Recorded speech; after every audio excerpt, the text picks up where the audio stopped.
I'm Amber Davies and welcome to Call to Stage. This is the space where musical theatre takes centre stage. From unforgettable backstage stories with incredible special guests to insights from my life and my theatre journey. We're leaving it all on the mic every single week, so let's jump in.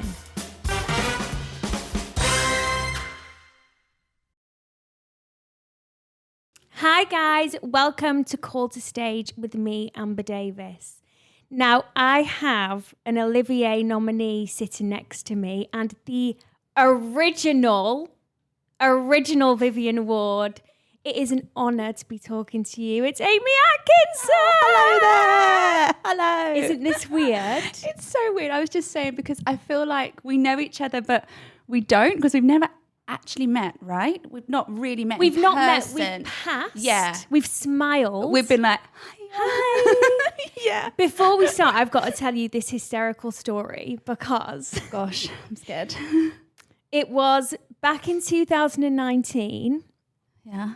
It was auditions for Vivian Ward, Yeah. West End cast, right? I remember walking in to the Welsh Centre, right?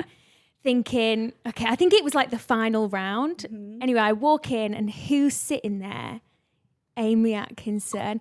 And I knew from that moment, I may as well just go. Are you joking? Are you joking? I just knew it. I thought, oh my gosh. Okay, stop My right now. life's crumbling.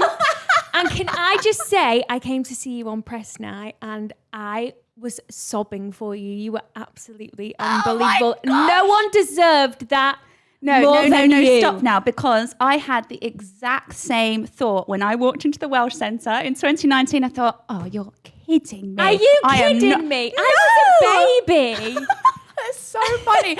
Isn't that amazing, though, when you think about what's going through your head? Yeah. I had the same thought. I thought, oh, well, I might as well just walk out now. What's the point? What's the point? And then the second time I saw you at an audition was at the Umbrella Rooms, right?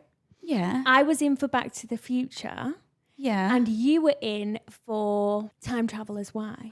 Yes. And I saw you, and in my head I thought, this bitch better not be in for Lorraine Baines. Otherwise, I am gonna make a fake account and start hounding her on social media. And then I did some digging and I found out you were in for something else. I thought, thank God, we love her again. That is so funny. Do you know what's amazing though? Everyone has that person. You are that person. Do you know what I mean? Like, I have a few people that are that person for me. And I'm like, why are they here?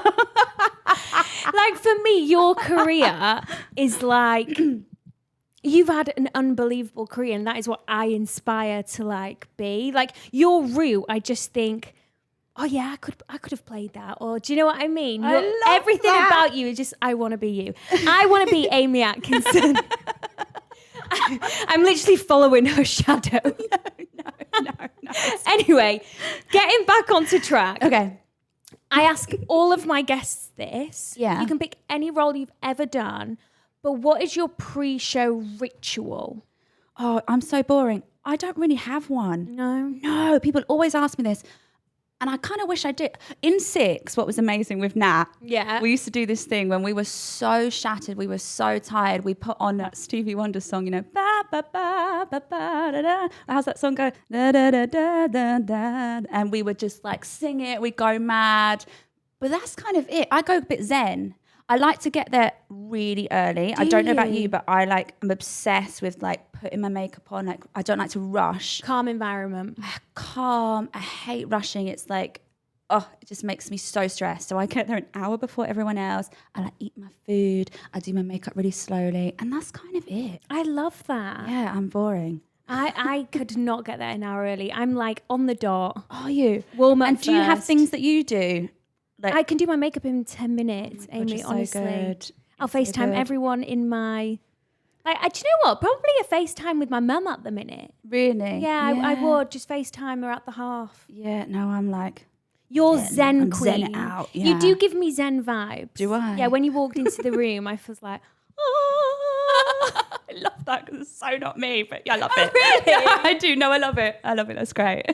Obviously, we have to mention Natalie Paris. Yeah. Who is Amy's one of your best friends, really? Yeah, isn't I was she? just saying, I keep seeing their Instagram posts and I'm so jealous. Because you just look like you're having the best time. And I'm like, oh, I really wish I was there with you guys. She is kind of like that, my person on this tour, you know, Yeah. like she's just been my rock. And you need that. Yeah, you do. You need it. But you're like, how many years have you been friends for now? Like, Well, it must be 6 or 7. Yeah. she always talks about you. She? Honestly, she Natalie, absolutely my love. adores I love you so much. She adores the bones off you. I adore her. Right, so training, Yes. arts ed, Well, for a couple of, like a month. yeah. Yeah. And then, so explain to me your training. I did like a BTEC course for 2 years. Yeah. And then I auditioned for drama schools and didn't get in. Oh my God, how dare Wow. they? And I was gutted. I was so gutted. And so I started teaching. I was like teaching, you know, kids dance and all that sort of stuff. And then I did this singing competition, Yes, which you won. which miraculously I won. And that just like changed my life. But I was only 19, so I still felt like I didn't really know what I was doing. So then I before that was Arts Ed. So I did Arts Ed. I was there for a month. Yeah. Then I did the singing competition. And because I didn't have a scholarship for Arts Ed, I was really struggling financially. So when I won the competition, I was like, do you know what? I'm just going to leave because I couldn't afford to stay there, which was kind of a bit of a bad mistake, if I'm honest, because I really needed that training, I think, like now looking back, Right. because I was so young, I didn't really know what I was doing. So then I went to the Royal Academy of Music for a month, and then I got Zorro the musical and left. Like, it sounds so bad. Training wasn't for you, my It was love. not for me. It was not for me. So that competition you won was the BBC Radio 2 Voice of Musical Theatre Award. Yes. So you won it twice, right? No, just once. Because it said that you won the amateur and then Oh, shit. You're right. Yes. Sorry for swearing. Yes, you're right. because you didn't qualify for the professional one at first. That's right. Good research. Even I don't remember. I know you more than you know you. You do. I am obsessed. No, you're right. I auditioned because my boyfriend at the time was talking about this competition. He was going to audition for this competition. I kind of went with him just, you know, to support him at his audition. And while I was there, we were at the Millennium Centre in Cardiff, and there was a production of My Fair Lady, and they'd had a big like technical disaster. So they were all supposed to be auditioning for the BBC Voice of Musical Theatre competition. There'd been a disaster, so they couldn't audition. So they had no one there auditioning apart from my boyfriend. So this woman sort of came out and just assumed that I was also auditioning. I was like, oh, you're next. And I was like, I'm not here to audition. Anyway, they were like, come in, have a go. So I did. And it was amazing because it was the first time really that anyone of like, I don't know, like notoriety within like our industry had said like nice things about me. And it just blew my mind. I floated out of the room. I was so happy. And it was like the moment that I thought, I could do this. Yeah. I could actually do this. Like if they've said that, like they can't be lying. That must be true. But yeah, you're right. I wasn't eligible because you had to have 5 years experience in the professional industry and I had nothing. Yeah. That year they were doing an amateur competition and whoever won that would be put into the professional one. And you won that. Yes, I did. That is absolutely mental. It's mental. No, Can you believe like if you weren't there? I know. How things happen for a reason. Yeah, and you know, thinking about it, I really wanted to do it, but I didn't really know, hadn't gotten into, you know, drama schools, and I thought, oh, it's not going to happen for me. And I was teaching and doing all of that. And if that hadn't have happened, I don't think I'd be here really. I just think like when there's a will, there's a way. Like you literally auditioned. It's not the be all and end all if you don't get into a school. No. Like you can train anywhere as long as you're talented, you've got the passion and the motivation. Yeah. I know you said that in hindsight you wish you had got that training, but do you think it's ever held you back? I think yes and no. I think with dance, like I love to dance, but I think you need that 3 years. Okay. I feel technique. Like I can dance, I'm a dancer, but I think I missed out a lot of that But then I'm not kicking my leg or doing triple pirouettes anymore. So maybe not. But yeah, I think confidence is a real thing. Like, I think I spent a lot of my early years in the industry just a bit like, unconfident in my own ability. Mm-hmm. Whereas I think at drama school, it kind of builds you up and you feel like, you've got technique to back you up. Whereas I didn't have any of that. I was just kind of going, we'll see. Ballpark, yeah. Yeah, we'll just go for it and see. So I think, yeah. But like you said, it's a different journey. It's just a different way. It's literally a different journey for everyone. It doesn't. I can't believe that you didn't get in. Look at the career Amy's had, and she didn't get into one drama school. No, I didn't. Honestly, take that as a huge lesson. It is not the be all and end all. No, it's not. And if you really want to do it, you can go to class. Yeah. You can get your singing lessons. You can go to acting coaches. I know it's expensive, but probably not as expensive as $30,000 or whatever it is for school these days. I know. And I love that you mentioned that you actually started Art Z and couldn't afford. No. The better option was to leave because of the financial. It was such a stress, and I didn't get I think it's like a Dada Award. I didn't get that. Didn't get any sponsorship. This was at Art Z. And I was traveling, I'm from Stevenage, so I was traveling from Stevenage to Arts every day, which was like 2.5 hours. And I was killing myself to get there and, couldn't eat because I had no money. It was just, and they have this thing, which I do think is amazing. And I'm so early all the time for everything because I think it's disrespectful to be late. Mm-hmm. But they have this thing at Arts Z, which is if you're on time, you're late. So if you get there on time, they don't let you in. They literally close the doors and send you away. And because I was traveling from Stevenage every day and I couldn't possibly get there, like I was up at 5, trying to get there, they'd lock me out of the school. So I'd wander around like the West End, just like crying my eyes out, just like, I can't do this. So when the competition happened, even though, I would have loved to have stayed, it just made more sense for me to leave financially, Gut instincts, Yeah. Yeah, you've just got to go with it. Then just a couple of things that you have done. There's 2 big things I want to talk about. Days of Hope. Yeah. Oh, that's an obscure one. I love it. I know. I just pick random things and I put them in a list. Zorro. Yeah. In the Heights. Yeah. Aladdin. Yeah. This cracks me up every time because sometimes when we're doing concerts wherever, they'll be like, star Jasmine in Aladdin. It was not the West End production. This is a pantomime production, but for some reason, I think it's on Wikipedia, someone's put in. I'm like, I was Jasmine in Aladdin in the West End. Yeah. I mean, I would love to have been. Take it. Serena, Legally Blonde. Yeah. Death Note, the musical. Yeah. Now, I was obsessed with your Instagram when you were doing this. Oh, the costume and all of that. Oh my God, you looked stunningly beautiful. I loved it. I didn't actually get to see it. However, there's more dates coming up, guys, so book those tickets. And are you going to be doing it? I hope so. I mean, we're still waiting on a theatre and when exactly it's going to be, but it was just an absolute blast. I loved it. And after Pretty Woman, which is obviously just you for 2 hours, belting it out, Death Note is just lovely. It's just like 2 numbers. I waft on, I waft off. Oh, it's just a dream. I'm obsessed.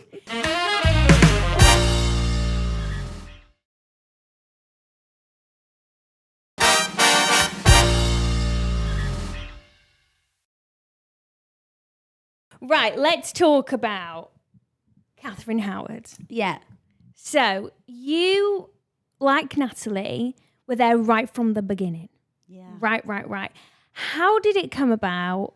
Like, did you know that it was going to be this big? Like, how has it changed your life? You obviously were nominated for an Olivier. Yeah. Like, what the hell? Like, you 6 girls won the golden ticket, really, We did. And I'm so grateful every time. It's like the gift that keeps on giving. I'm sure Nat says that to you all the time. It's just every now and again we'll get a call about something else and you're like, wow, like I feel so lucky. Because at the time, I wasn't really doing musicals. I'd kind of gone, it's not really happening. Like I've been working and on tours and, doing the bits and bobs here and there. But really, it wasn't really happening the way I wanted it to. So I was doing cruise ships. I was a guest entertainer on cruise ships for about 3 years. And I got a call out of the blue about this thing called Six the Musical about Henry VIII's wives. And I thought, okay, that sounds a bit naff, but sure. And my girlfriend at the time, Yeah. she also had an audition for it. And she went in the day before me, and then she messaged me and she was like, it's amazing. Like, it's really, really cool. You should definitely go. And the only reason I got the audition as well, it's like just the stars aligned, was because I'd worked with Andy Barnes and Wendy Barnes years ago, like when I was 16, doing a random gig above a pub. And they obviously had remembered me from that. And because doing the cruise ships as well, like I was really good at talking to people and interacting with audiences and stuff. And that's what the brief said at the time was, you know, you have to be good speaking on stage or whatever. And so I had this audition, went in, and yeah, that was it. But we had no idea that it was going to be this big. Like, I could tell it was good. Like, even when we did the first original 6 shows at the Arts, it was amazing and the reaction was amazing, but yeah, who knew? I mean, did you feel like a sense of pressure to originate a role that had actually never, ever been portrayed before? Yeah, or was there no pressure there because you had no idea how big it was going to be? Yeah, we just kind of just did it. And the pressure came in later, which is interesting. Because when the show got big, we then kind of felt, and the fan base was so big, I think then there was a pressure to deliver all the time and to just be this thing. And that was kind of anxiety fueling. But yeah, in the beginning, we didn't really know what we were doing. So I love that. You know, I love that. Nat was telling me about when you guys went up to Edinburgh Festival. Yeah. You know, imagine back then knowing what it is now. Yeah. Do you know what I mean? Yeah. How it's evolved. I know. And you could kind of like, in Edinburgh, it was so much fun. And I remember when we used to come out of like the stage door, which isn't really a stage door, but you know, this big purple elephant. And there'd be like these groups of like kids and like schools and stuff, and they were just obsessed even then. And we were like, wow, this is so cool. But we went for this like company meal before we came to London for the first time, and we were so nervous. We didn't really know how London audiences were going to take it, because Edinburgh is a bit more like everyone's, you know, drinking and everyone's having a great time and a jolly, and they loved it. But we weren't sure how that would like translate to like London. You know, sophisticated, snooty audiences. But they loved it. So that is amazing. And you know what? It's still going strong. I know. Years and years on. Like, how many cast changes have they done now? You know? I couldn't even tell you. I know. It's amazing. I need to go and see it actually again. I haven't seen it since Nat left. So you have seen it then? Once. I've seen it once the night that Nat and Jay and Lex left. Okay. I went to see it, and it was just one of the best nights of my life. Just watching them, just being so like proud of them and proud of the whole show, and it was amazing. As a day oneer, that is just amazing. Now we have a lot to delve into on this next one, because I'm lucky enough to have kind of taken on Amy's role around the country. Viv Ward. Yeah. Where do we even start? I don't know. There's so much to talk about. I don't know. So, audition came up. Yeah. End of 2019, wasn't it? Yeah. But originally, I couldn't even get an audition, which I was so gutted, because I remember seeing this like Instagram post that it was potentially coming to the West End, and I was like, oh my God, like I could do that. I could totally do that. Like Sam played it on Broadway. I was like, yeah, I could do that. It's kind of rocky. It's kind of my vibe. Yeah. Couldn't get an audition, and I was so upset. I thought, oh, okay, well, it's just not meant to be. It's not meant to be. And then Jerry Mitchell came to see 6, and obviously he's a big, big fan of the show. So I'm guessing something happened there where then I got an audition, and then I met you at the audition briefly, and that was it. So Jerry came to watch you in 6, and that is you're honestly, all your career is like stars aligned. It's just luck. Honestly. I just hope the luck continues. I love that. Yeah. So you must have impressed him so much. He was like, that girl, I want her in the audition room. I have no idea, because actually my last audition, the day we met, it was all right. It wasn't my best, because I was so nervous. I don't know about you, but I was so nervous. And I built it up in my head, and I got there so early, because I'm early for everything, which is just a disaster, because then you're just, you know, overthink. Amber's here. Oh my God, what's the point? You know, that just goes around your head. So yeah, I knew as soon as I walked in, I was like, there's just madness to me. Because I just looked at you and I thought, yeah, that seems right, you know? That's amazing. God, like when Aimie came in before and you were asking me how Viv's going, I said I couldn't have played Viv really until now. I needed that knowledge. I needed that experience, you know? You have to be an experienced performer to play a role like that. You know, did you know how big that role was going to be? Not really, because I'd heard the soundtrack. Yeah. I didn't, and obviously I'd loved the movie. Oh, obviously. Loved it. So you were always a huge fan of the movie. Yeah, but I didn't know what the musical was like because there wasn't really anything online or anything like that. You know, you usually have a little stalk, don't you, and see what it's about. Yeah. But getting the script and everything, I was like, oh, it is like the film, isn't it? It is, like, yeah. To a T. And then obviously the songs just elevate that story. But yeah, it's huge. It's big, it's huge, you know. Oh my God. It is though, isn't it? Yeah. It's a proper marathon. And you played the role close to 3.5 years. Yeah. With a pandemic in the middle. Yeah. So mentally, how, like you said, she's a marathon. How was that? Like we were saying before, when you do anything, I was in for 2 years, and you know, being honest, because I think you have to. By the last 6 months, I was struggling. It was a lot, just vocally, physically. Like your body's doing the same thing every day. Your body starts to kind of go, oh God, you get an ailment here. Your ankle goes, you know, whatever it is. Yeah. Just because you're doing the same thing every day. And the same thing happened with Viv. The first 2 years, I was like, this is a breeze. Oh my God, because it just felt so nice. And then it got to that last year and I was like crawling my way through it really. Just because it just got really physically demanding, which is strange really, because it's not a big dance track. It's not like crazy physical, but it was just the repetition of doing it, I think. Yeah. And as well, I think you and Danny Mac did it together the entire time, didn't you? Well, we had Ollie at the end. Yeah. But you and Danny, like with me and Ollie Saville, it is just you two. Yeah. It is you two, and you have to keep it fresh, and you have to keep it like I bowed down to you to do that role for 3 years. I could never. I could honestly never. Oh gosh. But would you say Viv is the hardest role you've played? Yeah, I think I would. I might not have said that like a year in. I'd be like, oh yeah, it's fine, because 6 was really hard. You had the longest song in 6, didn't you? 8 minutes. I'm sorry. 8 minutes.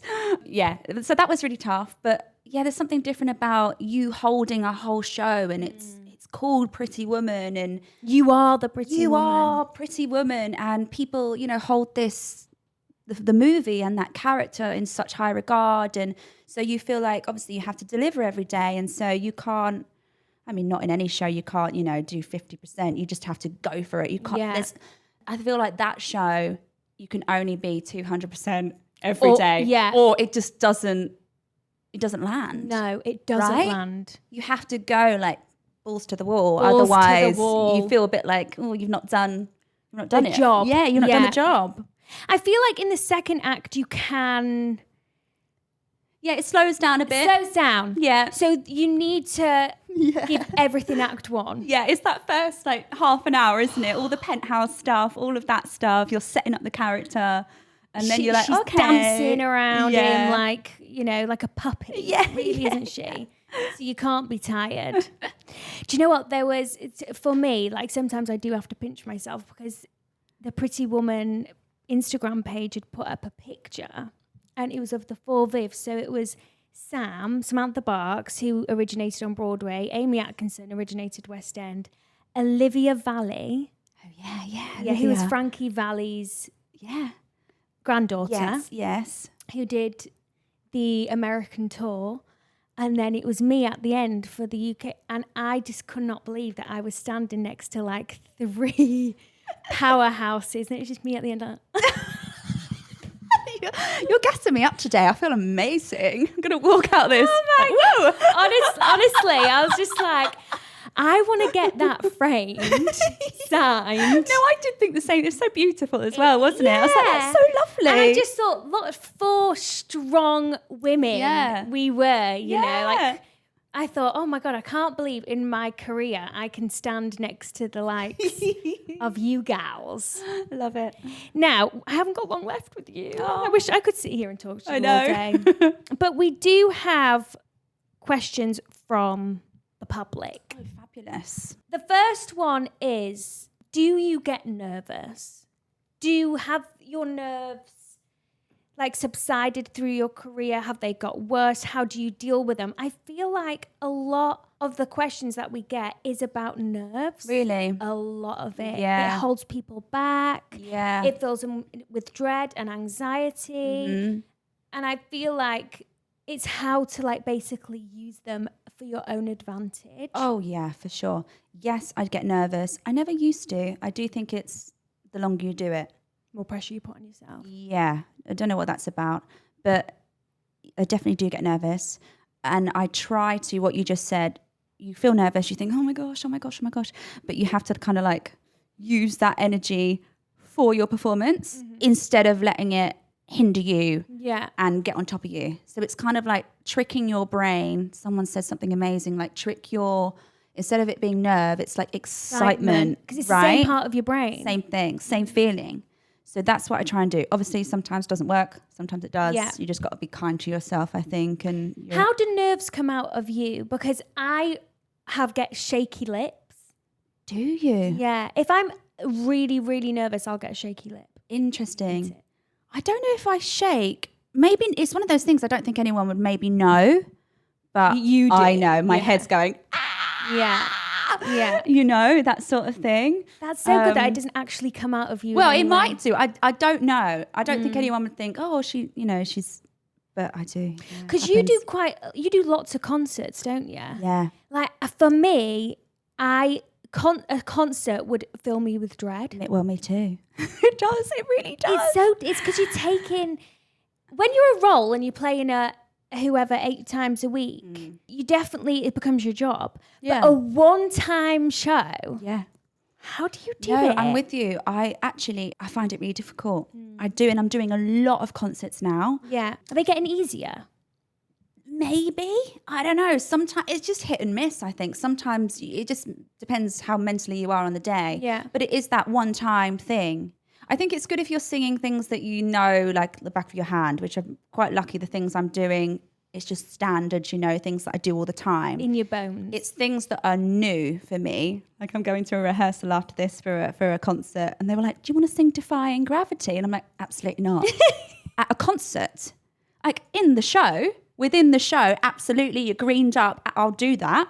But one time... No, I was like, absolutely not. I'm with you. No. I'm with you. I would rather be locked in a box under too. the ground with loads of snakes. Yes, it's like when they said, when we did This Morning, and they said, can you sing I Can't Go Back on This Morning? I was like, yeah. But what, like, is that one time live? Did you do that on This Morning? Yes, go and watch it. It's hilarious. I don't know if you can tell I'm nervous, but I was so nervous because you're thinking, this is live. Do you know that that's pre 2 p.m? Yes, exactly. I can't go back. The biggest ballad of Pretty Woman I know, I pooed myself a little bit. I was standing behind the little curtain just thinking, okay, no, turn it into excitement. You need an award for that by itself. I know, right? It was actually fine, but those things that are live, when you're seeing something like that, is just terrifying. You know, that is actually well done, you. Thank you. Yeah. Okay, and finally, because I've got to let you go. No.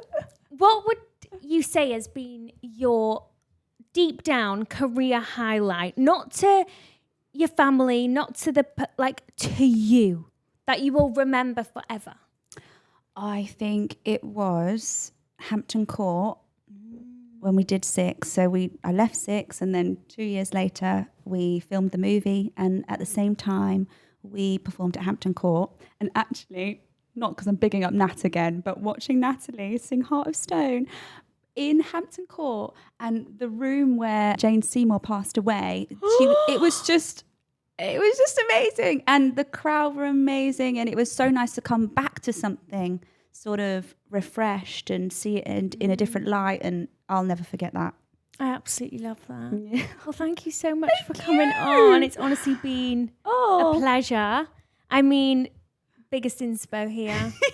Thank you so much for being so kind. Oh my gosh. I pray and I wish to never ever see you in an audition room again.